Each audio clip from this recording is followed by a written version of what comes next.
Now in this video we're going to discuss the ways you can increase your rizq or your provision according to the Sunnah and Quranic verses. And it's going to be a very rapid fire video. I have the points over here and the verses in ahadith, and I'll simply just be reading them out to you. Now the first way you can increase your rizq is at-tawakkul ala Allah. And this simply means to rely on Allah and leave the affairs of this world to His hands once you've done all you possibly can. And the hadith states as the following: if you all depend on Allah with due reliance, He would certainly give you provision as He gives it to birds who go forth hungry in the morning and return with full belly at dusk. Moving on, at-taqwa, or it can also be translated as God consciousness, essentially being conscious that Allah exists and He's watching you, or God awareness essentially. And the verse I have is from Surah Al-Talaq, where Allah says, وَمَن يَتَّقِ اللَّهَ يَجْعَلْ لَهُ مَخْرَجًا. God will find a way for those who are mindful of Him. What does He say in the next verse? وَيَرْزُقْهُ مِنْ حَيْثُ لَا يَحْتَسِبْ, and will provide for them from an unexpected source.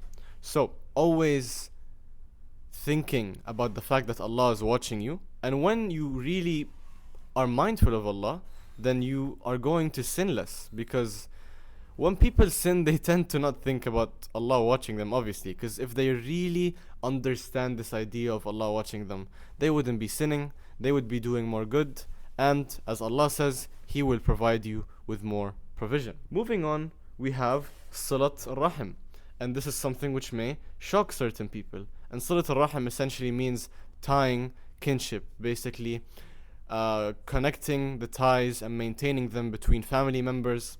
And the Prophet ﷺ says, he who desires ample provisions and his life be prolonged should maintain good ties with his blood relations. Yes, it will also make your life longer, or it can be a reason for what makes your life longer. That depends on what Allah has written for you.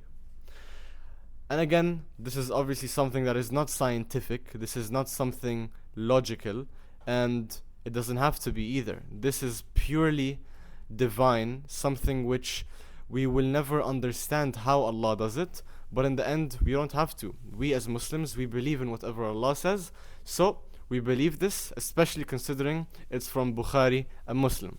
So make sure to Salat al-Rahim, tie the kinship, connect the ties between you and your family members. We have al-istiqamah.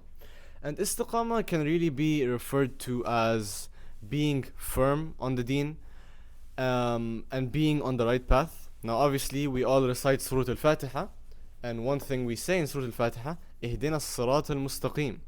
And mustaqim and istiqamah, they come from the same word, which is essentially referring to being on the right path. So Allah in this verse you can see on the screen, وَأَن لَوْ اسْتَقَامُوا عَلَى الطَّرِيقَةِ لَأَسْقَيْنَاهُمْ مَاءً غَدَقًا. If they had taken to the right way, we would have given them abundant water to drink. And you notice in the Quran that water and rain, they're very significant because essentially all life comes from water, and all of the food you eat, requires water for plants to grow. So it's a very significant thing. And for that reason, it is definitely to be under the umbrella of provision, if not at the top of that umbrella. We have a shukr, or thanking Allah. And this is a verse which we've all heard, yet we really take for granted, or we don't act too much based on it, where Allah says, لَإِن شَكَرْتُمْ لَأَزِيدَنَّكُمْ. If you are thankful, I will give you more. And give you more is open-ended in a sense where Allah can give you anything, in terms of give you more in this dunya, give you more in this akhirah, give you more barakah in your life, give you more money. Allahu alam, it can be anything. And the fact that it can be anything, or the fact that Allah has put this in the Quran, is enough for us to be thankful of the countless blessings which we can't even count all of them. The last point is a dua. Now there are some things which dua can never change, like the family you're born in, like certain genetic disorders you may have, certain permanent injuries. But as I've discussed in a previous video to do with dua can really change things to do with qadr. If you are not aware already, we have Laylatul Qadr, where Allah decrees things on a yearly basis. We also have a daily qadr, which is referred to in Surah Ar-Rahman, كُلَّ يَوْمٍ هُوَ فِي شَأْنٍ, that Allah decrees things every day. So when Allah sees that you make a certain dua and He wants to accept it for you in this dunya, He can change things for you and He can give you more based on what you're asking.